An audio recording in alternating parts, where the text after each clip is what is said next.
Okay. Our next speaker is Victoria Sanders, who's also going to share her experience.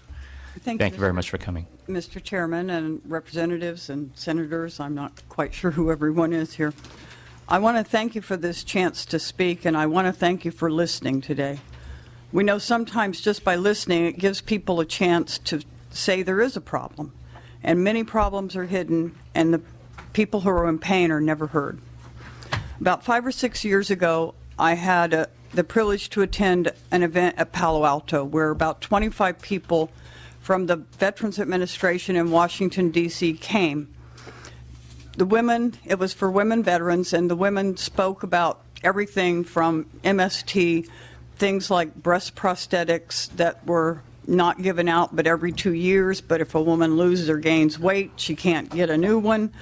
And when a woman said, "I hate it when they call me Mr.," the entire room groaned. So having a group together gives you sometimes more feedback than you would get from just one or two people.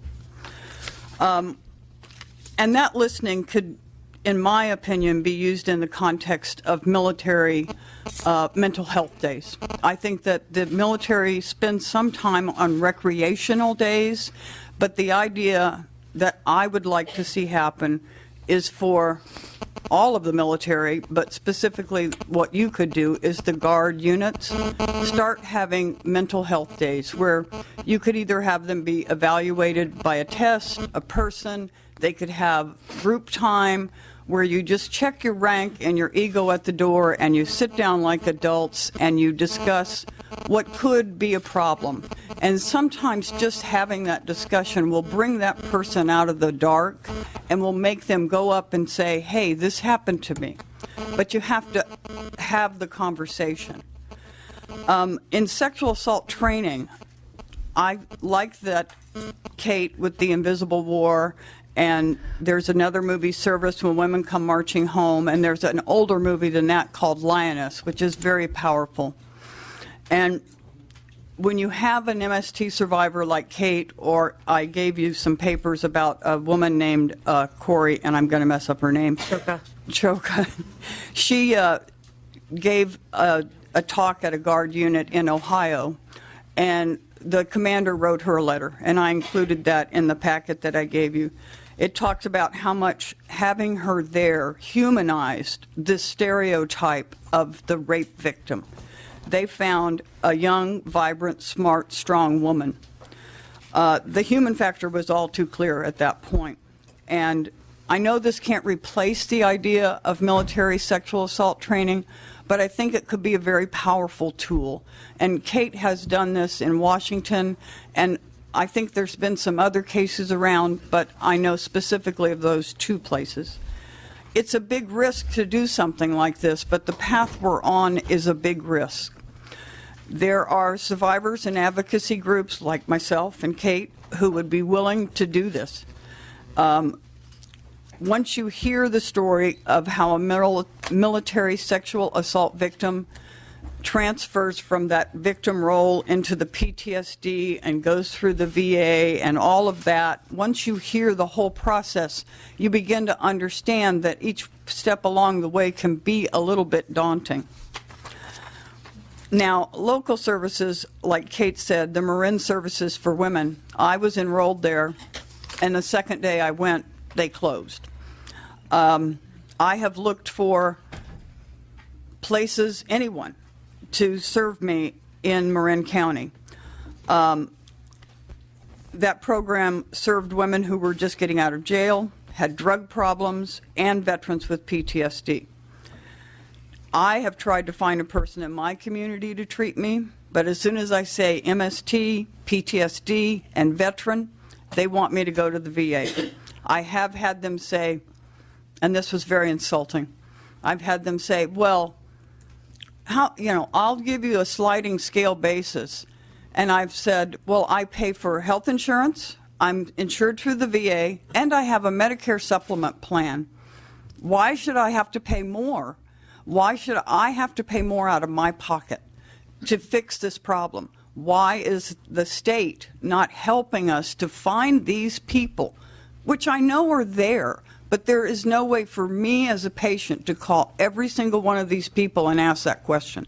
Mental health is hard enough, but having to deal with trying to vet someone on that kind of a level of calling every name, and I've called every name I've been given so far that's in my county. There are people in San Francisco, but they all want a sliding scale. None of them want to take what the VA will pay. If the state could help by paying some of that cost, that could be helpful to us. Our counties are where we live and where we should be treated, and especially in terms of the Guard and reserves, because sometimes they're stuck there with their predators and they can't get out. It's not just emotional problems that keep you from going to the VA. There are physical limits too.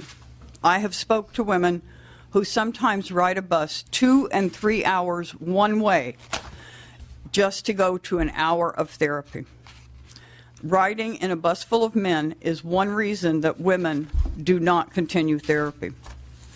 For me personally, Kate had to drive me over here. I can't drive more than 30 minutes, and literally 30 minutes is the maximum I can do.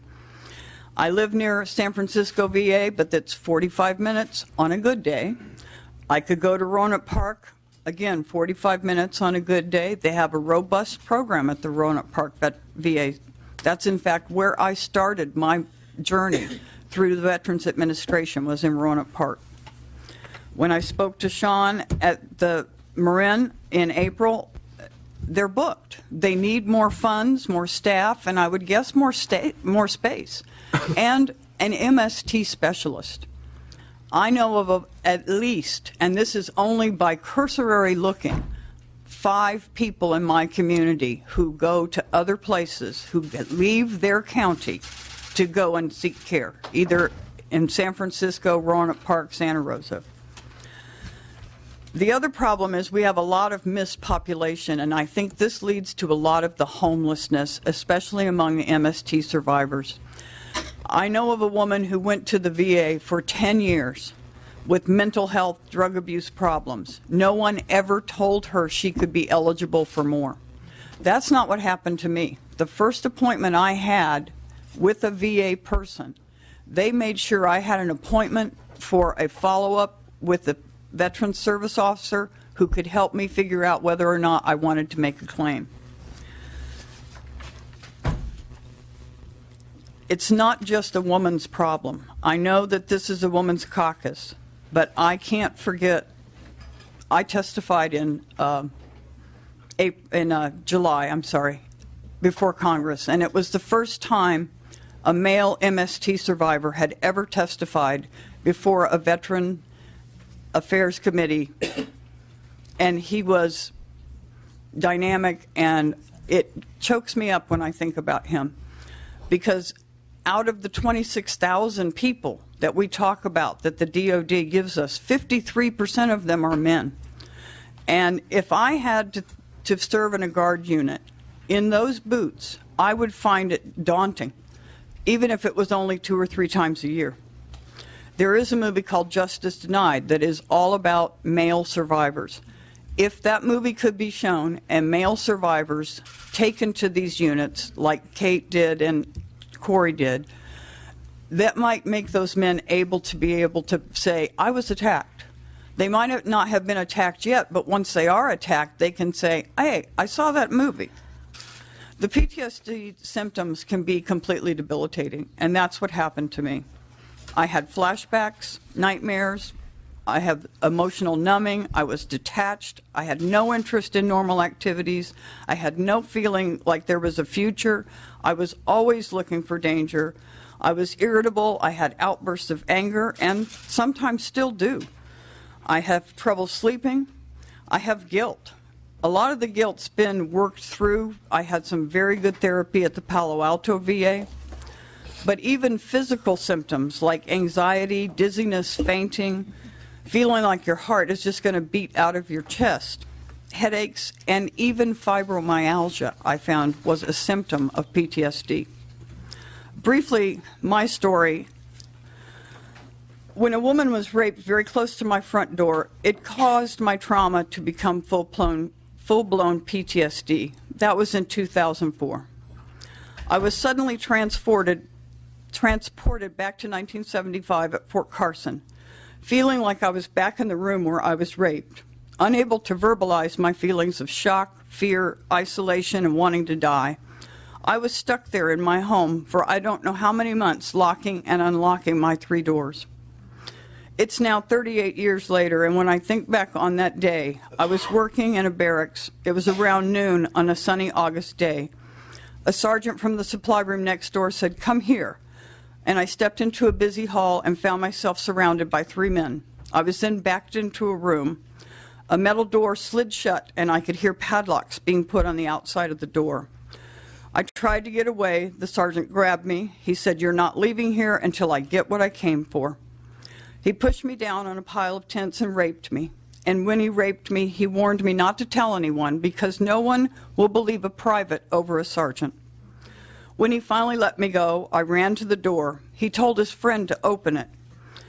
My boss found me in a state of shock at my desk crying and called the MPs. Before I ever got to the CID, the Criminal Investigation Division, to make a statement, the rapist and his buddies had a story and word got around fast. In the end, my rapist was given an Article 15. He was reduced in rank, lost pay, and was confined to barracks. This is where what we call chain of command harassment started, because the barracks he was confined to was where I worked, and he still worked in the office next to mine. When you report a rape, you become public enemy number 1. You are treated like a criminal by everyone, and no one will talk to you. If they do, it's only to tell you you got what you deserved and ask how you could turn on your buddies. You are called names, and you internalize these things, and you feel like it was your fault. The daily sexual harassment ranged from a "hey baby" to a man hanging his penis out of the window yelling what he would like for me to do. That harassment followed me through 3 transfers. Fortunately, I had an out because at the time I became a single parent, and single parents could be discharged quickly. They let me go, but that day I began the battle of fighting the fight known as post-traumatic stress disorder. When you are raped, it takes a piece of your soul. Being raped by a fellow service member is a double betrayal, but not being backed up by your commanders is the hardest betrayal of all. When you are in the military, you are in a very well-defined power system. You have a boss, that person has a boss, and up the chain. If you have a problem, there is nowhere to turn. The chain of command is all you have. Your command has the power to take away your paycheck or the roof over your head, and by association, your family. Statewide, if we could use the theories of the Military Justice Improvement Act, take the reporting out of the chain of command, make county and city rape crisis centers the point of contact for those units, work with local resources, like I said before, to find people who can support these members who cannot be transferred away from their predators, giving the victims counsel and support teams to help them with any upcoming legal actions. In general, having state oversight over this problem. We don't have to wait for Washington, D.C. to act in order to fix this problem. Thank you very much. Thank you. Does anyone have any questions? I can pass the batch around if you guys want to see it. Ms. Eggman? I just want to say, as a fellow military veteran, thank you for your service. Thank you. And on the behalf of this body, we apologize for what happened to you, and we'll do our best to continue to try to make it right for you and for others. Thank you for your work and your service. Thank you.